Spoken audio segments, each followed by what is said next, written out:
दोस्तों, गोवा के दूर दराज इलाकों के कॉलेज छात्रों और शिक्षकों के लिए एक बड़ी खुशखबरी है। अब उन्हें लंबी दूरी पैदल चलने या निजी अनियमित गाड़ियों पर निर्भर रहने की जरूरत नहीं पड़ेगी। नमस्कार, आप देख रहे हैं राष्ट्रीय टीवी और मैं हूं साक्षी। दोस्तों, आज से कदम्बा ट्रांसपोर्ट कॉरपोरेशन लिमिटेड यानी KTCL का नया कॉलेज बस सर्विस शुरू हो गया है, जो छात्रों और फैकल्टी को म्हादे, अदवई, शिग्ने, पिसुर्ले, होंडा, साखड़ी, परिये और मोलेम जैसे गांवों से कॉलेज तक पहुंचाएगा।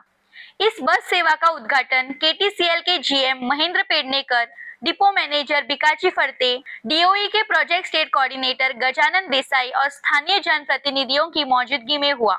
ये सुविधा डिस्ट्रिक्ट मिनरल फाउंडेशन फंड से चलाई जा रही है और छात्रों के लिए एक बड़ी राहत है। खासकर बरसात में जब आना जाना मुश्किल हो जाता है, अब शिक्षा की राह और भी आसान और सुरक्षित बनेगी।